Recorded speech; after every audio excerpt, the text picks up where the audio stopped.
and we will be waiting for a couple more seconds so that your other fellow participants join this lovely panel discussion that we are hosting today. So let's just wait for a couple more seconds and then we will be starting off with our panel discussion. Good evening, Apurva.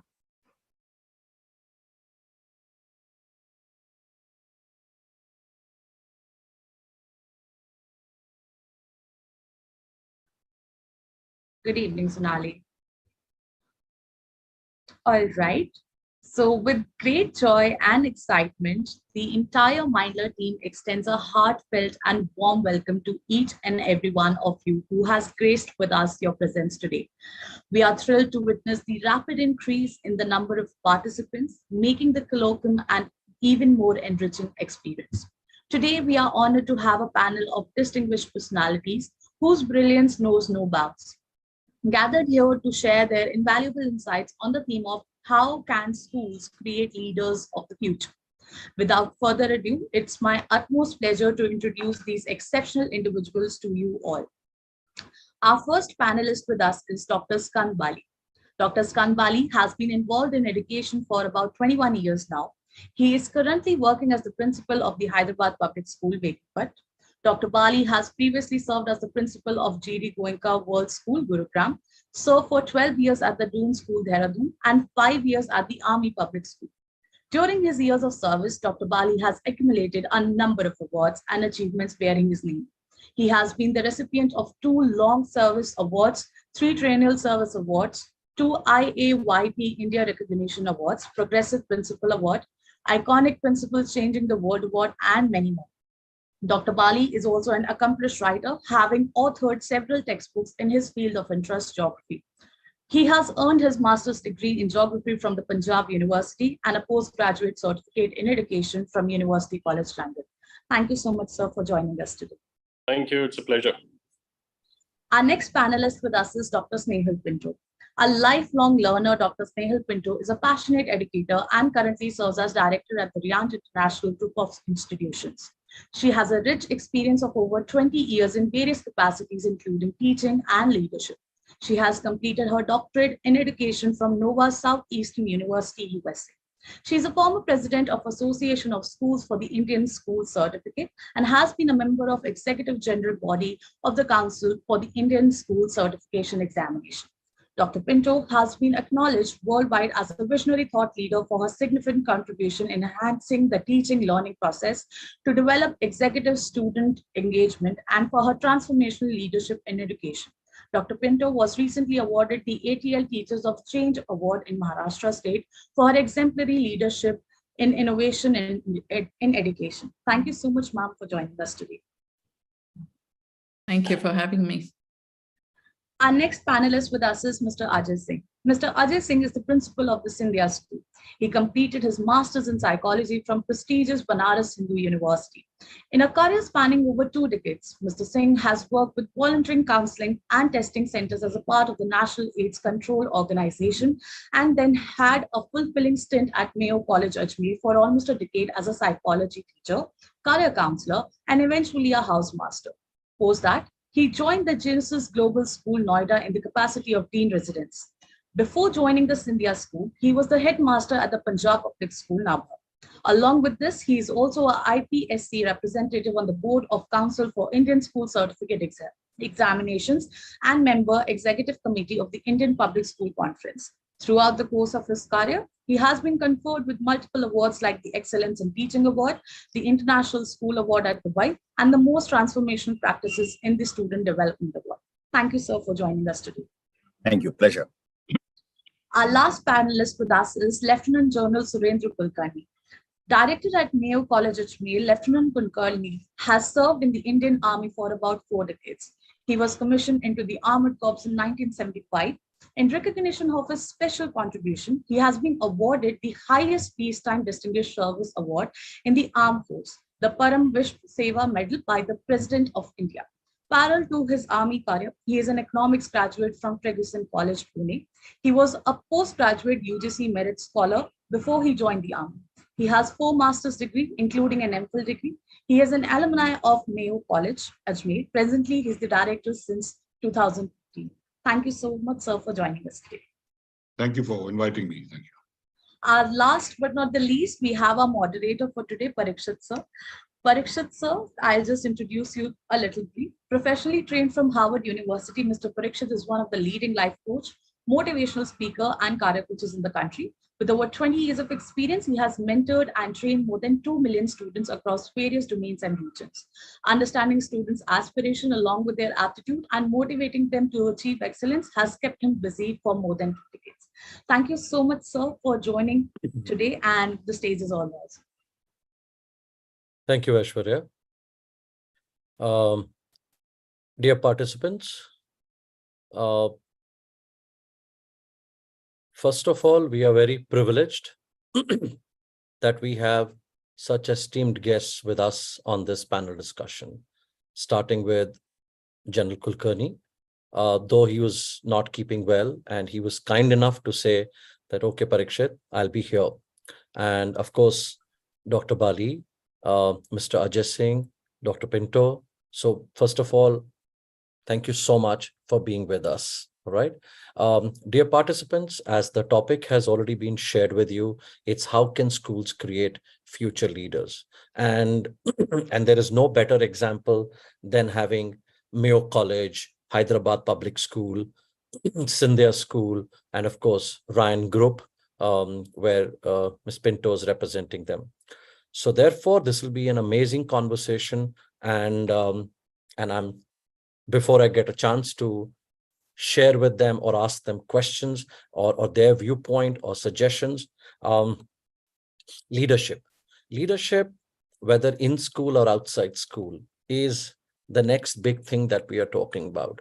And in leadership, again, there are various forms of leadership, right? Various ways. And we are today, the topic we will be kind of talking about, how can students be tuned to look at leadership, right? How can we create aspects of leadership in them? So, General Kulkarni, my first question, okay? How do we strike a balance in schools between academic excellence on one side, sir, and leadership development? Over to you, General Kulkarni.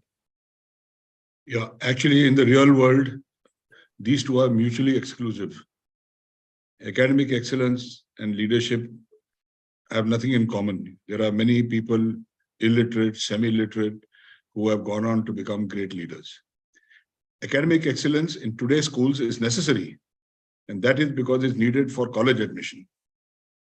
And unfortunately, the stress on academic excellence now is overtaking the concept of holistic development of our students, because it is one of the strong pillars of a child's growth. But it is getting overwhelming importance, primarily because K-13 is the goal after K-12. And I'm sure I don't need to give examples of semi-literate or even illiterate people being exemplary leaders all over the world.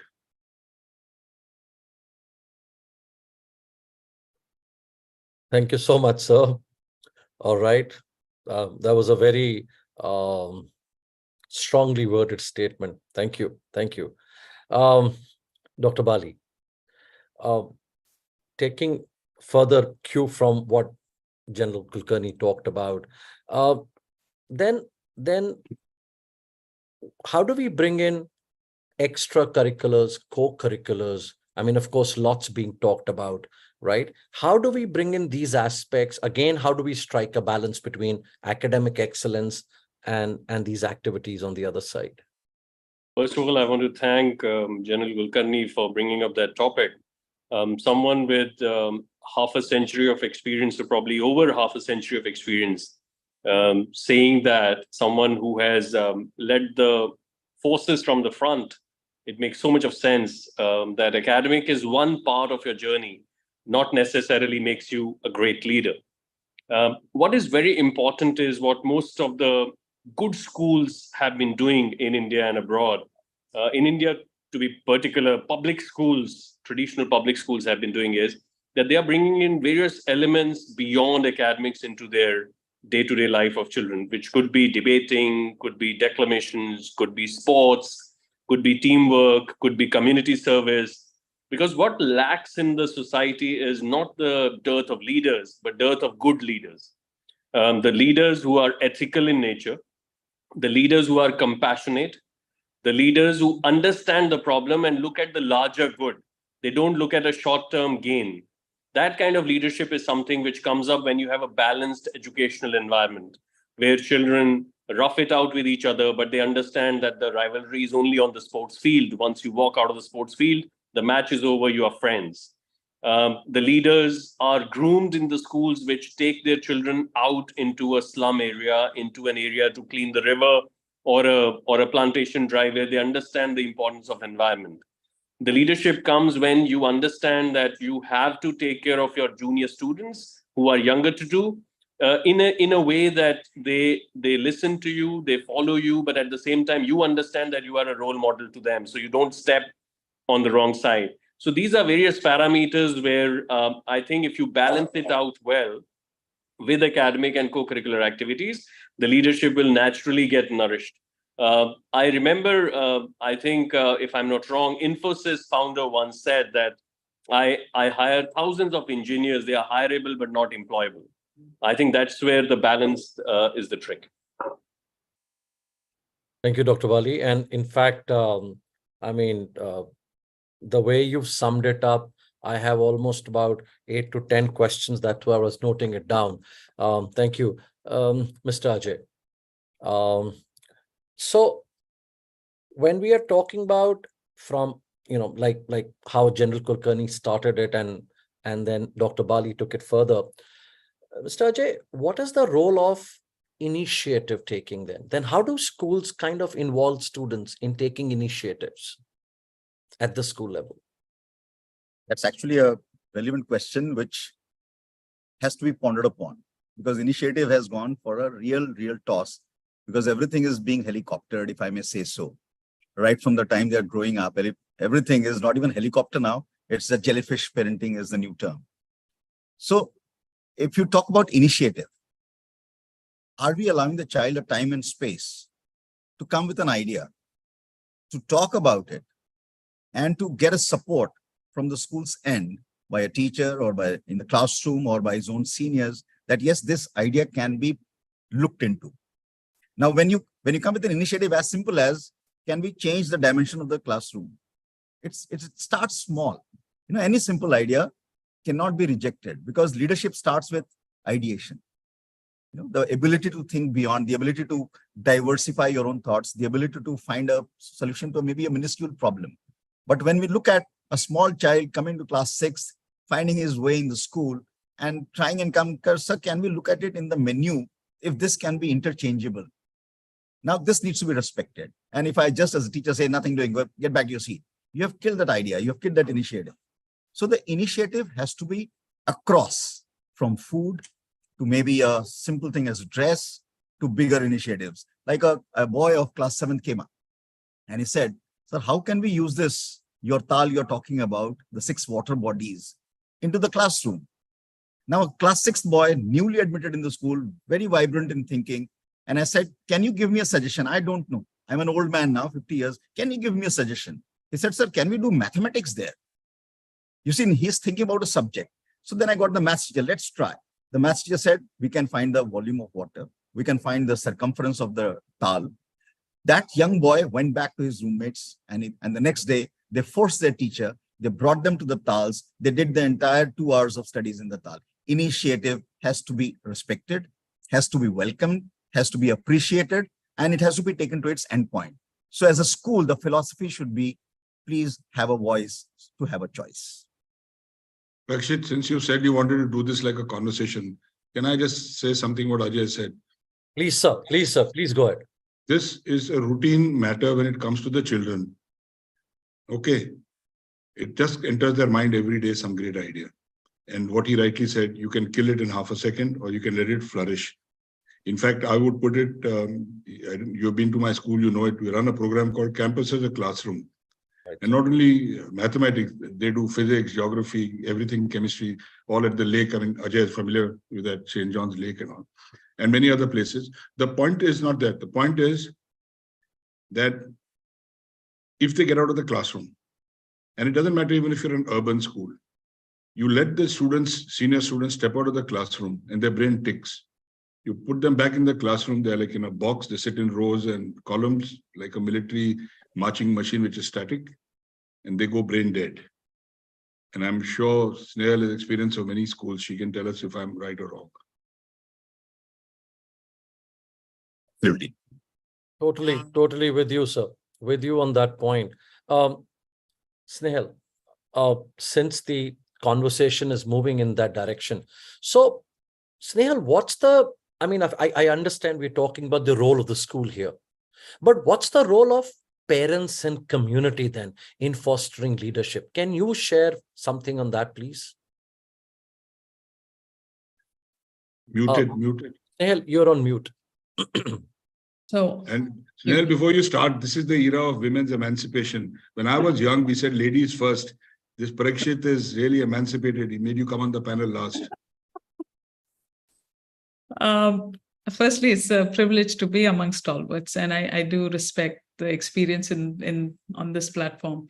Thank you for having me here, Parikshit. I told him I would like to listen and attend the panel, not necessarily have to speak, because it's all out there. And honestly, I think just to add to what General Kulkarni was saying, leadership development really starts at home. In the backdrop of what Mr. Ajay was saying about helicopter parenting, I think we've gotten overcautious of the different demographies in different areas. And as a result, I think there's that sense of, children need a secure atmosphere where they are unafraid to make mistakes and not be judged. They honestly leave it to the kids and they'll figure out solving problems on their own. But it is when parents decide to become their problem solvers that we set them up for failures. And that is where I think more than leadership development beginning at school, I think everything begins at home.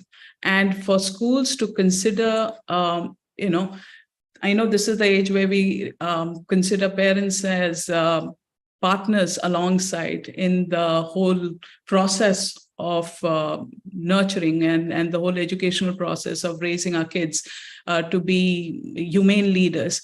But for me personally, and this is my personal take on this, I think we need to re-educate the parents.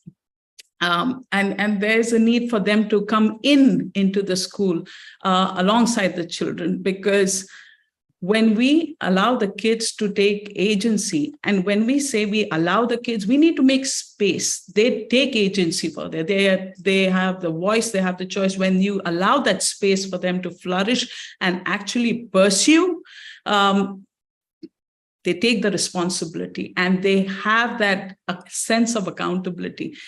What we tend to impede is, when the parents decide to be the spokesperson, or when the parents decide to, protect them from the failures and take on their battles. And I think creating that space for our children is it's extremely important. And that's why it's important for the schools to know what is actually happening at the home front. Because parenting skills so differ now. It's not old school parenting. There's so many platforms now, so many apps now, so many like parenting gurus and coaches now to teach parenting. And my thing is, can you just allow the kids to flourish? It's important to put boundaries. It's important to respect boundaries. But first, you have to respect them as individuals. They are their own people. And for me, while I do value the role of the parents in the educational process, I think I usually like to draw the line as to listen. let the kids speak and let the kids decide. And when they decide, you listen and I listen, and then we make things happen. Oh, I can see a glint in the eye of General Kulkarni. I have something coming already. General Kulkarni. Yeah, firstly, I mean, Snell has said something very close to my heart, so I couldn't resist. But you see, this business of teaching parents before you teach children is very important. Every year when I do an orientation of parents, my opening statement to this is, and I say, I challenge all of you, I tell the new parents, and we will debate this, that I said, none of you know head or tail about parenting. And then when we get down to have a conversation, year on year, I say it with full confidence, and I'm not boasting.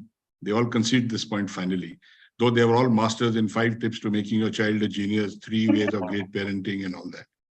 So I am of the firm belief, when I was a young guy, there used to be a very popular Pink Floyd song called Brick in the Wall, which said, teachers, leave the kids alone. I think the time has come to write a new song saying, parents, leave the kids alone.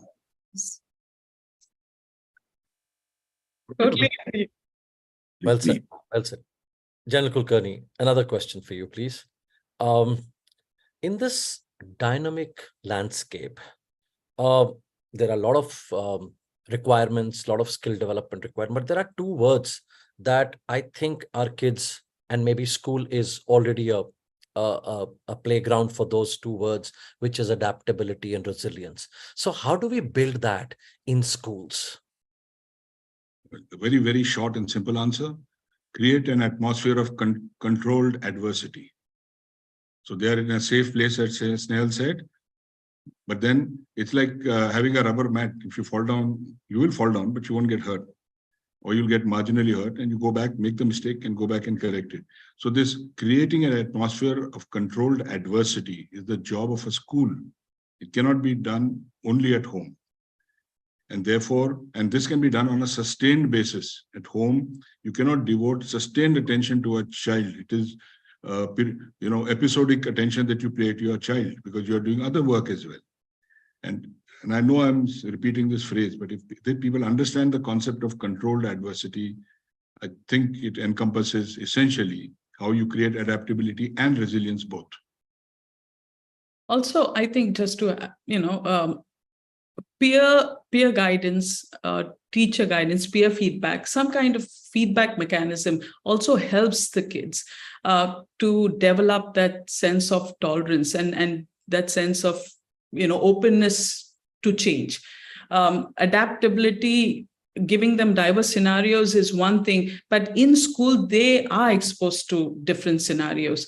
And I like the whole concept of control adversities. But again, in that, it is allow the kids to talk to kids. Like, it gets very complicated and complex at different levels and layers for teachers when parents get in the picture and want to sort those conflicts and battles out. Allow the children to find their way through. And yes, they will make mistakes. And what is important for us is to let them know that we are there. You will make your mistakes, but it's important to learn from your mistakes, take that sense of responsibility and move ahead. And what they develop as a result due to teacher guidance, peer feedback, is it kind of enriches their capacity also to adjust, to evolve. And, you then embrace this as a strength. And the more you exercise these muscles of the strength and resilience, the stronger you grow, the better you are adapted to face the world. So I think that kind of constant activities that they're exposed to in school helps the children as well. Thank you. And if I may add on to what General Saab has said, in again a one-liner, with all my due apologies to all the schools are good. For me, all the schools are good. But if you want to really have this adaptability and resilience, General Saab, correct me if I'm wrong, send him to a good boarding school. Okay. All right. I'm bound by rules not to market myself. I said good boarding school, sir. All right. I went to one. That's why I'm saying. Okay, Ji. Thank you so much. Dr. Bali, question for you. like when we're talking about these areas, how do we encourage students to identify and work towards solving real world problems, bringing in innovative leadership? And I think school is a budding ground for that. What's your take on that? So I think there are scenarios which sometimes naturally get created in the school environment, and there are certain scenarios which you have to artificially create. Like, for example, in our school, we have a department called Department of Progressive Learning, under which we create certain case studies. We throw those case studies to smaller groups and ask them to resolve it. And those case studies could be as small as the water problem in the school, could be as big as Russia-Ukraine crisis. So then their minds start thinking. We had a program called the Quality Circles Forum of India, where children were divided into smaller groups, and they used to come up with ideas as to how a particular problem can be solved in the school. And their suggestions were put up to the board. And we used to then execute their suggestions and take it back to them that this is what we have done for you, what you have brought us on the table. So these are the areas how they generally develop that kind of leadership quality and that kind of conflict resolutions. And certain situations come across to them naturally in the school environment, which could be a teacher, as simple as a teacher coming late to the class. Now, sometimes you see leadership developing from children within themselves. They start discussing with each other the problems. Some of them, one odd student might suddenly get up and say, okay, let me go and see what's happening. Somebody says, okay, let's go to the library if the teacher's not there. So these are certain ways and means. It's about the culture of the school, how you develop the culture of the school.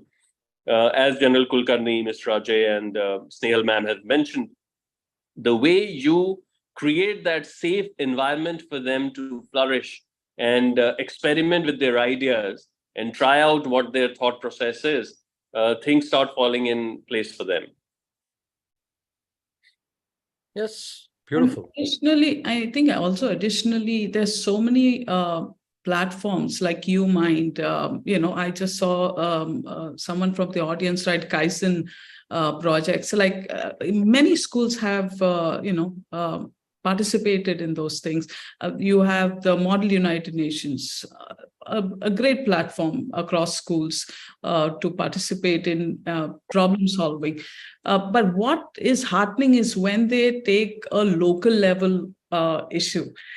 For example, in a grade 5, we have passion projects in grade 5, and a kid actually started his own NGO in grade 5 to take care of stray dogs. And that was just about at the end of the pandemic. And he is now, full on in that entire neighborhood, known for just what he does. And he's got his peers now from grade 5 along. And this is what amazes me is when you allow them to pursue their passions and guide them along. Of course, they do need that guidance, but it's not with a sense of controlling, but a sense of allowing them to experiment, having discussions with them, seeing what works, what doesn't work, and constantly iterate, what they're doing. That's where they develop that confidence in the process to keep going further. And I think that is important from the school side. I mean, that is what we're able to do within the, number of hours and time that we have with them. Sure. And also just want to add one more thing. We also need to be very careful as educational leaders or educationists is that the responsibility which you give to children is a controlled responsibility. Because at the end of the day, they are in teenage, and Ajay will agree with me because of being his psychology background, that's the time when they are going through the biological, hormonal, physical changes in their bodies. So as a result, they start thinking differently. At times, they become very reactive rather than responsive. So it's very important that you have that guarded environment around them without them letting know that you're overguarding them, so that their natural creativity doesn't get compromised. Very true. Rakshit, coming back to the core question that you raised, how do you create this culture of problem solving in them? Now, the world has spent many, many years and had many global conferences and come down. They had these Millennium Development Goals, and then they came down to these SDGs, right? if you see the range of SDGs, barring the last one, which is an amalgamation of all, the other 16 attend to issues affecting all of us in the world. So if these 16 or 17 goals are in the school in a manner that is staring in the face of the kids at all times, and any project they take up, and as Snail said, you got to solve small. You can't be Miss World and make sure it's not a single child goes hungry and all. That kind of project you can't take up. But you need to take up small, doable project, but which solves one of the issues listed in the SDGs. Therefore, that project is then meaningful. Otherwise, sometimes I'm afraid I've seen this in some places, it becomes gimmicky. It's a project for showing a project and not a project to genuinely solve a problem. Yeah. So I think, like I'll give you an example. I don't know if you have seen it when you came to our school. In our AI lab, all the blinds have got the SDGs in them. So when the guys get into the lab, they can't help but look, and I tell them, when they come up with the project, I said, test it against the fact that are you going to solve one of these things or one small part of it? Yes. Otherwise, your project is not being supported by us. True. Thank you. Mr. Ajay, tell me something. In all this, what role does emotional intelligence play in shaping future leaders? A very close topic now, the emotional intelligence part, because ultimately, as Dr. Bali has rightly touched it, the social emotional factor is what separates us into becoming leaders. So if I can't have an emotional understanding of myself, as well as the others, the judgmental part and the decision-making ability will be deeply impacted. So the most important thing is to be really to have a place or a classroom or the sporting field where their emotions do come out in a more natural way. How do you teach that, right? So let me take an example, like two housemasters, we were there when we had a big kind of an argument over why did my house lose or why will your house lose? It was a very closely fought inter-house, and the children were watching. They were not participating. The children were watching the two housemasters, right? Now, this kind of thing which never realized that in our argument, the children are maybe learning something as a emotionally incorrect thing. So the emotional things has to be brought in from the elders. So can we look at a school being a non-shouting school? Number one. Can we look at a school as a culture where we completely reduce the ability to raise a voice for anything and everything?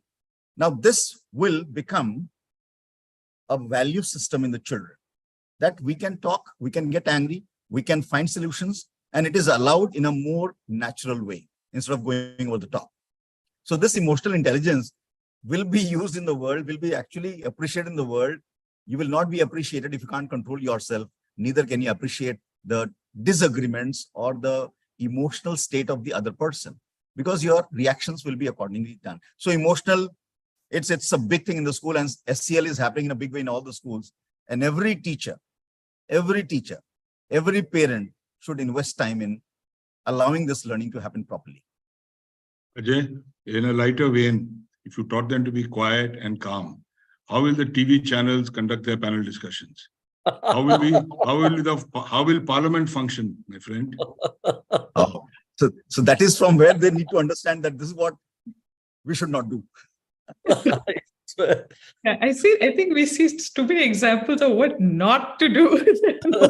I'll take just an example, just to wind up this thing. And in our school, there's a practice. I believe all the good schools have it. But here it's a practice of Astachal, which has been documented by very good legendary principles. This is from the 30s. Now, every child in the evening dressed in white, pristine kurta pajama, walks in to the sound of the bugle, assembles in a semicircular format, which is the Astachal, and they look up to the setting sun. And a hymn, a small prayer of every faith, common prayer. But the most important thing is the two elements of self-reflection and inward looking, 2 minutes of silence. Now that develops in a child the ability to retrospectively look at himself, the ability to question himself in the 2 minutes of silence, any actions he may have done. Now this, when the old boys come back, they remember this, that, sir, can we do Astachal? Because this value they learn. I think if we can inculcate right from the households, emotional learning will be a big kind of a thing. And that is where the assemblies play such a vital role, right? Like you just bring to the sense of a reflective meditation. Just, allow them to be, catch up with themselves, be aware, introspect, as well as I think journaling is a great thing. We have camps annually for our graduating kids where they tend to journal, they tend to document, that entire week and what have they learned and where they're going with this and what would they like to improve upon, and then that becomes their set goals, and then periodically revisit in conversations at the end of every term, almost say on those club Saturdays, where you kind of just settle down and you have discussions, just open discussions, no academic talk, and you just discussing about, because there are a lot of, I think, given the different lifestyles now and the speed at which life is going post pandemic in this, at least in the urban cities, I think it's very important for kids to know that they can, you can slow down, just take a breather. And I think school is where, because their friends are there and because they want to, that's their time that's their safe haven, and they want to just be there, and it's almost like a catharsis. Learning at school is more like a cathartic experience for them. It's not so much about the coaching classes, juice them out, everything out there is there, but school is where their social emotional development happens, and also allows them to develop that sense of tolerance and open-mindedness, that sense of curiosity about learning. And why is it important to be a lifelong learner? Why lifelong learner? Why can't I, just study for the test because that's what it is all about, right? No, it's not all about that. That is just a small part of it. And yes, it is the most stressful and the tedious part of it, but you'll get past that. Because I think the whole thing of emotional intelligence, I wish if we can make like cohorts of parents and teachers alike to, educate and empower ourselves with that, it would be easier to handle, because just it's alarming the number of articles that we read about the suicides, and, just the threshold of endurance tolerance is just reducing. And I think it's important just to help. Yep. Thanks, Nehal, for touching that point. Though maybe some other day we'll definitely take this up as a topic. Dr. Bali and General Kulkarni, I want you to touch upon two areas. Okay, Dr. Bali, first I'm asking you, how can schools adapt their assessment and grading system to kind of recognize and reward leadership? I know there is no such system, but can we adopt this? See, I don't know what General Kulkarni's views on that will be, but I'm a little apprehensive in starting the mad rat race in leadership as well. I have been a strong believer from beginning that this competitiveness has to be healthy, but awarding, rewarding, etc., sometimes becomes detrimental. When you come on assessments, gradings, there are certain things which are bound by the curriculum which you follow, which is mandated by the boards, and you have to fortunately or unfortunately follow it. I think as far as leadership is concerned, for me, a child who is walking on the road, sees a wrapper on the ground, picks it up, throws it in the dustbin, is a good example of leadership, not necessarily the head boy or the head girl making a big statement in the assembly. So I would like an environment which probably may sound idealistic, but I would like to be an environment where every child feels he or she is a leader in himself or herself. Every child who is able to express himself or herself on the issue gracefully, respectfully to anybody, without fearing the hierarchy in the school or without fearing whom I'm talking to, is a good example of leadership to me. So I think we should be careful in bringing that element of, oh, you are a leader, whereas you are not a leader. I would not support any kind of grading or assessment of leadership, but what I would assume is the assessment of the culture of leadership in the school, if the school is doing certain steps in that direction or not. Beautifully summed up. General Kulkarni. You just said beautifully summed up. How can I say anything after that? No. Please go ahead, because I had a different question for you. But if you have anything to add, please do that. No, I firstly agree with Skand. Second thing, today there are so many parallel domains in which children operate and opportunities they get in school. So you can be a leader in God knows how many ways. Okay. Unfortunately, what's happening is many of these things are seen to what happens to them after school. You understand? So it gets pitched to that. If you do well in this, then maybe you're heading in that path. I mean, for example, like a nice example he gave, a kid picks up a rapper. He's not going to become a cleaner boy when he grows up as a career path here. So he'll not be the head janitor or something. You understand? It is a value system that the child is imbibing, right? And if in the value system you respect individual achievements and you respect the achievement of others, which is why in all good schools, why do they have so many sporting events? So that you create a culture of comradeship, partnership. I'm telling you, we are conducting a major tournament right now. Ajay's team is also here. All right. And my boys have been told that even if you win, and the school in which Khan taught, we played our first match with them. It just so happened we won narrowly. But at the end, there was a group of boys cheering for this team because they played well. Okay, I'm proud of the fact that my team won, jolly good. But I'm even more proud of my boys that they cheered the other team. Lovely. All right. I think that is leadership, if you ask me, because somebody in that amongst the children said, look, yeah, we'll do this. Okay, it cannot be ordered. Okay, look, all right, now I'm giving you a signal. Now say 3 cheers for the other team. It doesn't work that way. Yeah. Seen? And therefore, it has to be a whole school culture. Secondly, don't reward cheap. I think Skan alluded to that. Don't reward cheap. Today, there's this culture, there's a thing known as the trophy culture. Everybody must get a prize. Everybody mustn't get a prize. In the harsh real world, everyone doesn't get a prize. That's right. So you got to prepare that child for tomorrow. The real world, they get a shock when he goes out. That leads me to another question, which I was wanting to ask you. And you've already touched upon that. What strategies can schools employ to instill ethical and moral values? Because that also enhances the leadership potential. So General Kulkarni, that's a specific question for you. Yeah, in fact, there was a conference in Jaipur not so long ago where I was a panelist, and this is what I spoke on. And they asked me about ethics. And I said, it's very simple. It has to be a whole school activity led from the top, right? There's a good old saying, I'm sorry if it doesn't sound politically correct, but the higher up you are in your hierarchy, the more you expose from below. Everybody's watching you all the time. And every small action you take, if it is not ethical, it is being watched. And then it says, this is permissible. This is acceptable in our organization. And then you have to come down and you have to reward ethical behavior, not merely punish unethical behavior. There is a tendency to punish unethical behavior, no doubt, but we don't reward ethical behavior sufficiently. All right. I said in that conference, I said today, and please conduct this in your own schools, right? Create an ethics index in your own school. And on a scale of 1 to 10, please ask any teacher to rate their peer group.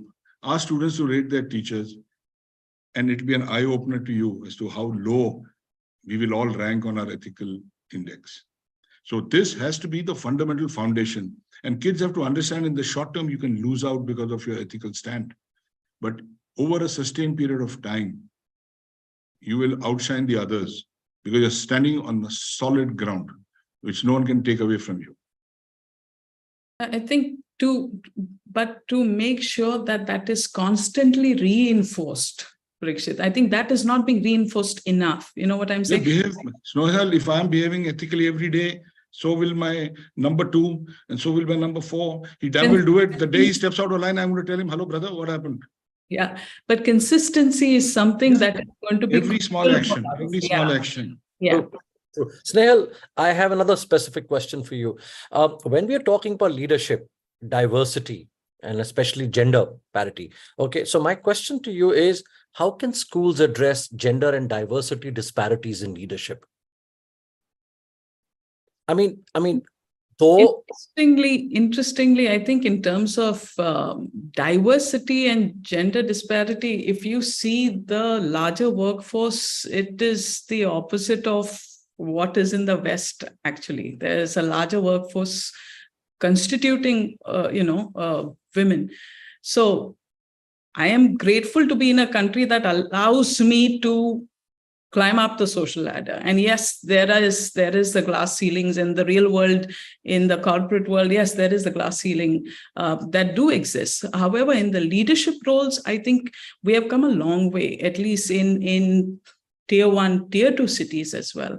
I understand in the hinterlands and in the villages, we still have a long way to go. But I think heartened to say that in our country, we have come a long way. Do we still have a long way to go? Of course we do. We have a lot of work to do. Education is going to be the most powerful weapon. It will be. And until we have every child in every block of this country having access to education, we will not have accomplished that vision and mission for us as a nation. So yes, we have a long way to go, but I think we have come a long way in terms of allowing space for women and men alike. You see a larger workforce of women, but men don't shy away as well. Of course, do you see subcultures at work? I see subcultures at work between the North and the South. I do believe that schools can become like level playing ground for all educators. And I think this is where more issues are being talked about now amongst kids. They are driving the need for us to discuss issues surrounding diversity and gender issues. And we need to understand their context. And I think that is where, if I may say, the stage is set to have these conversations beginning. But I think for me as an educator, I would need to be more aware. I would need to be more open and tolerant of, say, a difference of opinion, because we are so used to a certain profile of, opinions and even people out there, that things are changing. The world that our children are going to become, they're already leaders, if I may say so, within their own framework of friends and peer groups. But when they step out into the real world, the dynamics are different out there. So how do you not just survive? How do you sustain yourself? How do you stand for your principles? How do you just at the same time be able to exercise empathy, demonstrate that empathy, and be open to embrace a different opinion that does not suit your stereotypical way of looking at things. And I think that, like I said, that stage is set already in our schools to have those conversations and to have that dialogue with the children, not to the children, but with the children. And I think that would make the difference. I think it is going to be an interesting challenge as well for us as educators, of how do we make that space to accept that change. Thanks, and be agile to adapt going forward. Yes, those are powerful conversations. And also, I would like to come in here and take this lead to what what General Kulkarni said in the beginning. Parenting becomes very critical here, because 80% of who we are is because of the parents, not because of the school. School's contribution is about 20%. So, and there are certain things which we do in our lives, day-to-day lives today, without realizing that how much impact it is making on the gender equality or inequality. For example, let's say I and my wife, we both are working, we both come back home at 6 o'clock in the evening.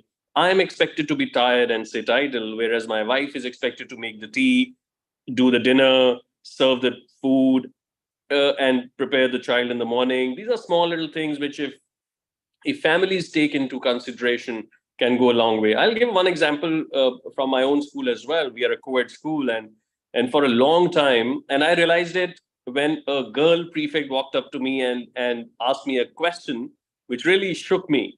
So we had a habit of, and again, I'm saying habit because it was unintentional, but we just got into that habit that we used to announce, when the prefects were announced, we used to announce the head boy after the head girl, which was the last announcement. And similarly, during the athletic meet or our sports day, the head boy used to hold the sports captain boys who used to hold the school flag and read out the pledge. So my sports captain girl walked up to me, "Sir, any reason why the girl sports captain can't hold the flag?" And it suddenly rang that bell that, come on, you're doing something as a habit which may not necessarily be the right thing. So we immediately started making the course correction. So we go rotational now. So these are small little, what I'm trying to say is these are small little voices which at times we don't hear or we don't want to hear, which can make a lot of difference in bringing equality in our society. I Right. think what's refreshing about this generation is they will not let you be.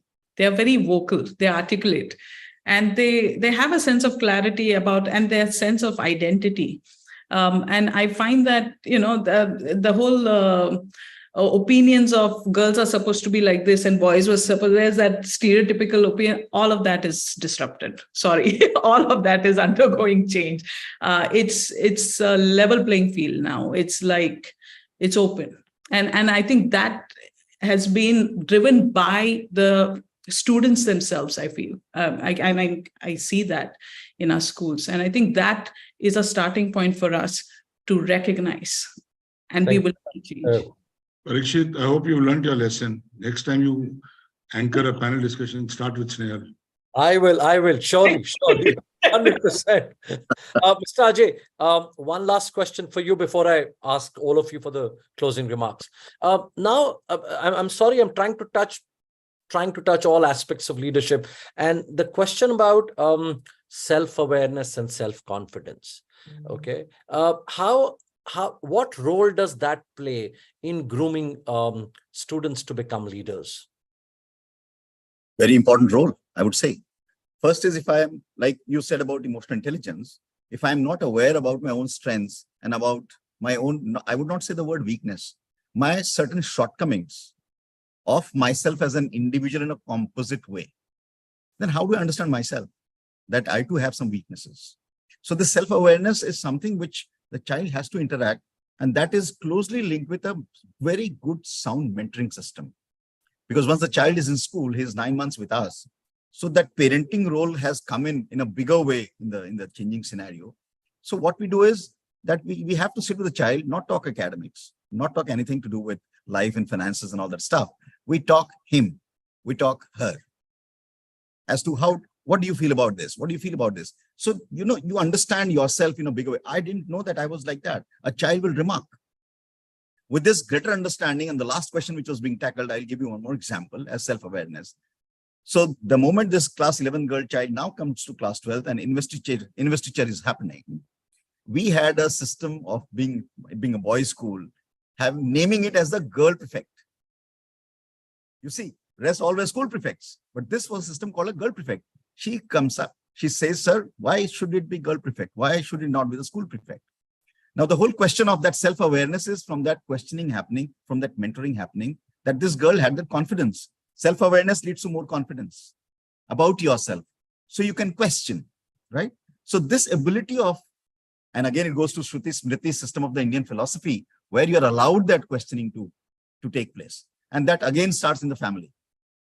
You see, I would say it's a complex mechanism of all the forces in play, where we have a role as educationists once the family sends them to us, right? So self-awareness is allowing the child to explore himself, is allowing the child to be aware about his thinking. It may be wrong, totally wrong, but at least allow it to be expressed so that he values that, yes, it's a wrong thinking. Sure. We should not snip it in the bud. And that will lead to more confidence in himself that, yes, this is me. This is my weakness. This is my shortcoming. And I need to rectify. So this space has to be provided. And this can be provided in the classroom. And the most important, as General Kulkarni has said, in the games field, where they are their true self. In activities, when they go out of school, when they come back from the playing fields, how they handle teachers outside the school is something that generates self-awareness. I'll tell you, in Mayo College, I have to use this word, sir. Sir, please listen that carefully. One of the most naughtiest kids.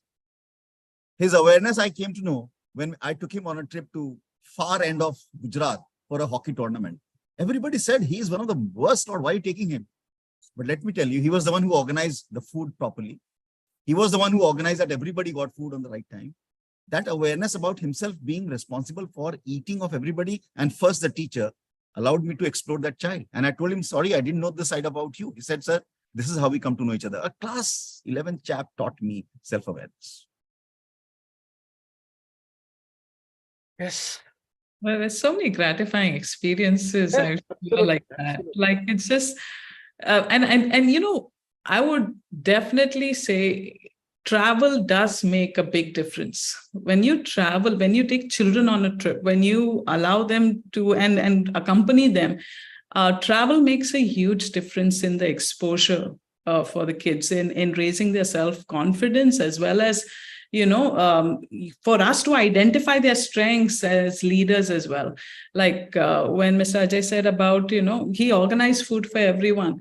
And these are those kids who are unassuming, like you will never get to know in the regular humdrum of your daily activity.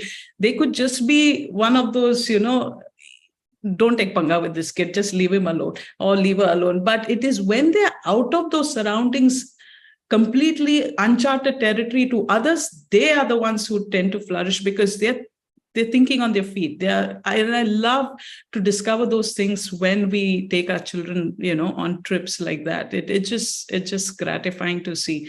And at the end, amongst the alumni, I mean, we have a good set of alumni. Alumni also plays a big role, by the way, in just, helping and guiding children throughout who are currently in the system of what to do ahead and, what was their experience in the university. So I think that also plays a role. But I think when those alumni come back to school and testify, ki, ma'am, you remember me as a kid who used to get pulled up by you constantly.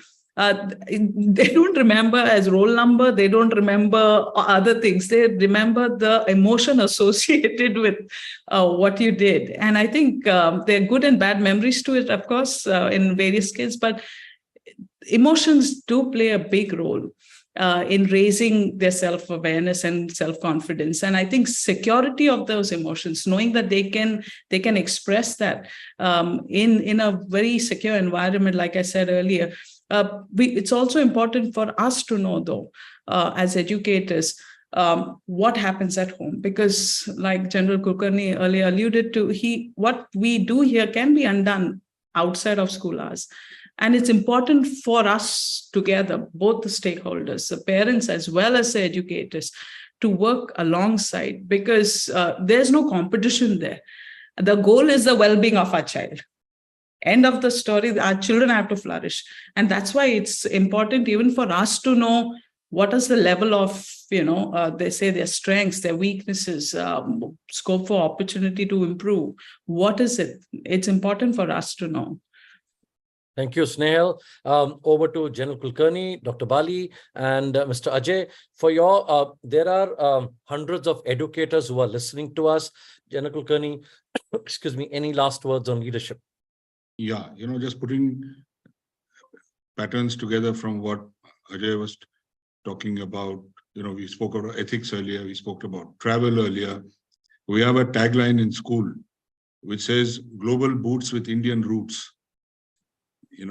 That the mindset has to be global, but you have to be embedded in our local value system.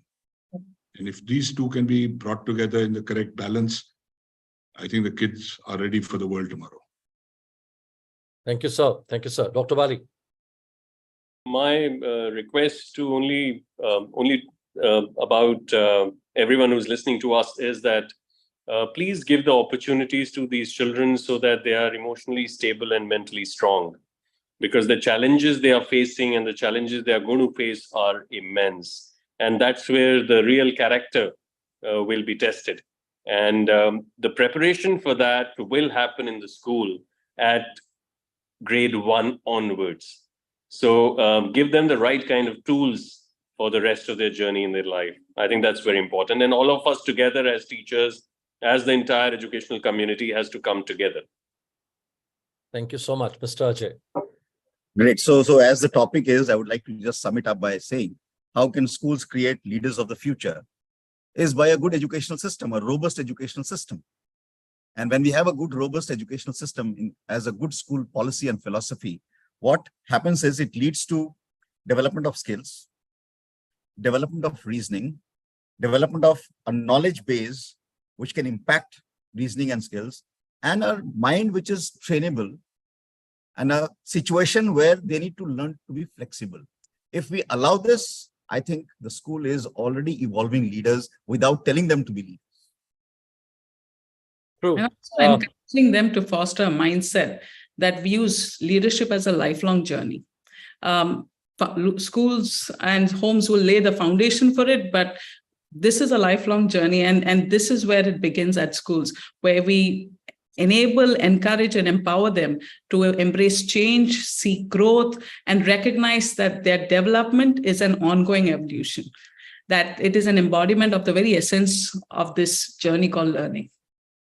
All of you can just look on your right. Hundreds of educators are glued to their screens and still listening to you. What a powerful conversation it was.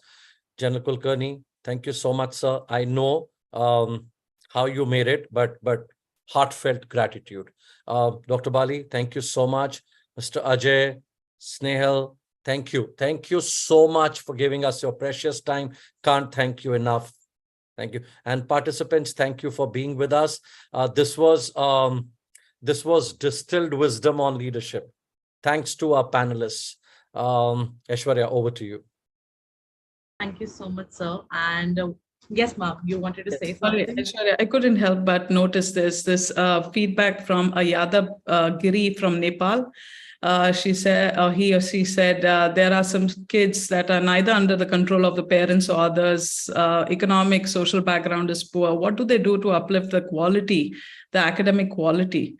And I couldn't help but notice that question. And I'm hoping that, we will get to them. Network is definitely, the good thing about us, community, is networking. And I think in building our network and getting to know each other, we kind of exchange views. And, when you call us on panels like this, we get to know more. And Yadav, if you're still listening in, surround yourself with that community where you can connect in, plug in, and get to know more. And we all here.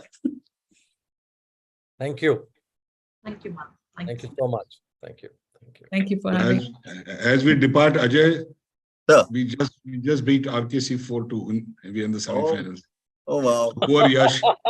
You can call up Yash and feel sorry for him. Emotional intelligence, sir. Huh? Emotional intelligence. Just transfer that. In this tournament so far, we have beaten Doon where Honey is there. We beat Modern where Vijay Datta is there. No, we are conducting a tournament right now. And the 3 matches we won, all those 3 schools are headed by former teachers of Mayo. I haven't received my team's today's match report. We'll see you in the finals. Okay. Absolutely, sir. May the best team win. Thank you so much. Thank you, Dr. San. Thank you, everyone. Thanks a lot. Thank you, sir. Great request. Thank you for this opportunity. Thank you. Thank you. Thank you so much to all our lovely, panelists, especially for giving your time. And it was lovely to hear your insights that what should we do in school. So thank you once again. I am very heartened with this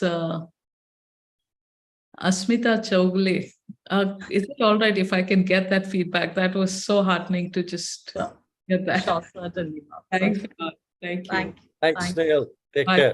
Thank you, ma'am. All right. All right, our lovely participants, thanks for staying connected throughout. Thank you, sir. And just a small request that please ensure that tomorrow by 8:45 a.m., you are there to start your day 2 of ICCC Foundation program. So see you tomorrow. Till then, have a good evening and enjoy.